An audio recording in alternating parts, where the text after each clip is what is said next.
இட்லி, தோசை, சப்பாத்தியோடலாம் தொட்டு சாப்பிட்றதுக்கு ரொம்ப சிம்பிளா அதே சமயத்துல ரொம்ப டேஸ்டியான ஒரு சைட் டிஷ் எப்படி செய்யலாம் தான் இன்னைக்கு இந்த வீடியோல பார்க்க போறோம். ஏன் இதை நீங்க சூடான சாதத்துல பிசைஞ்சு சாப்பிடலாம், அவ்வளோ அருமையா இருக்கும். இதை நீங்க ஒரு முறை செய்துட்டாலே போதும், திரும்ப திரும்ப கேட்பாங்க, அவ்வளோ ஒரு டேஸ்டா இருக்கும். இதை இப்ப நம்ம எப்படி செய்யறதுன்னு பார்க்கலாம். வெல்கம் டு டுடே சமையல். அதுக்கு முதல்ல ஒரு கடாயில 2 டீஸ்பூன் அளவுக்கு எண்ணெய் சேர்த்துக்குங்க. எண்ணெய் காஞ்ச பிறகு ஒரு மீடியம் சைஸ் பெரிய வெங்காயம் நீல வாக்குல கட் பண்ணிட்டு சேர்த்துக்குங்க.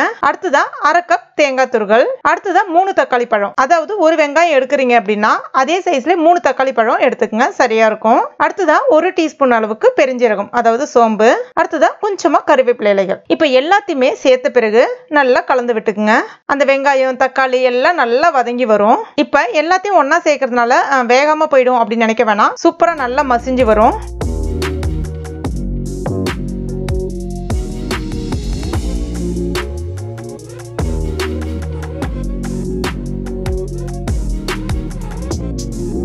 இப்ப பாருங்க எல்லாம் நல்லா மசிஞ்சு வந்திருக்கு. இந்த நேரத்துல ஸ்டவ்வை கம்ப்ளீட்டா சிம்ல வச்சுட்டு 1/2 டீஸ்பூன் மிளகாய் பொடி, 2 டீஸ்பூன் தனியா பொடி, கூடவே கொஞ்சமா மஞ்சள் பொடி சேர்த்துட்டு எல்லாத்தையும் நல்லா வதக்கி விட்டுக்குங்க. கருகிடாம பாத்துக்குங்க. அதனுடைய பச்சை ஸ்மெல் போற அளவுக்கு ஒரு நிமிஷத்துக்கு நல்லா வதக்கி விட்டுக்கலாம். இப்ப பாருங்க நல்லா வதங்கி வந்துருச்சு எல்லாமே. இப்ப இத அப்படியே ஆற வச்சிருங்க. இப்ப நல்லா ஆறிடுச்சு. இதை இப்ப நம்ம ஒரு மிக்ஸி ஜார்ல சேர்த்துக்கலாம். தேவைப்பட்ட கொஞ்சமா தண்ணி சேர்த்துட்டு நல்லா ஸ்மூத்தா அரைச்சு எடுத்துக்கங்க. இப்ப பாருங்க நல்லா ஸ்மூத்தா அரைச்சு எடுத்துட்டேன். எந்த அளவுக்கு நல்லா ஸ்மூத்தா அரைஞ்சிருக்கு பாருங்க. அடுத்ததா ஒரு கடாயில 2 டீஸ்பூன் எண்ணெய் சேர்த்துக்குங்க. கூடவே 1/2 டீஸ்பூன் கடுகு, 1/2 டீஸ்பூன் சோம்பு.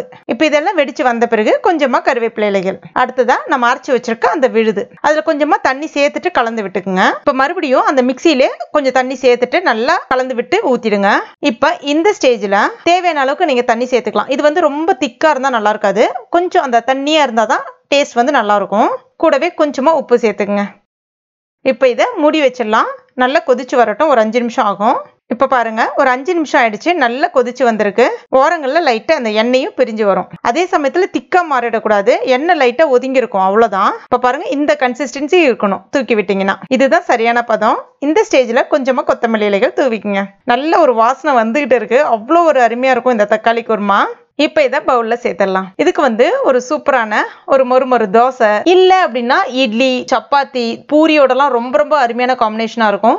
இல்லைன்னா சூடான சாதத்துல ஊத்தி பிசைஞ்சு சாப்பிட்டீங்கன்னா இன்னும் ரொம்ப கலக்கலாவே இருக்கும். இப்ப பாருங்க எடுத்து நல்லா அதுல போட்டு அப்படி பிசைஞ்சு சாப்பிடணும். அப்பதான் அதனுடைய சுவை வந்து ரொம்பவே அபாரமா இருக்கும். சூப்பரா இருக்குங்க, செம்மையா இருக்கு. கண்டிப்பா நீங்க உங்க வீட்டுல ட்ரை பண்ணி பாருங்க, அவ்வளோ ஒரு டேஸ்ட் இருக்கும்.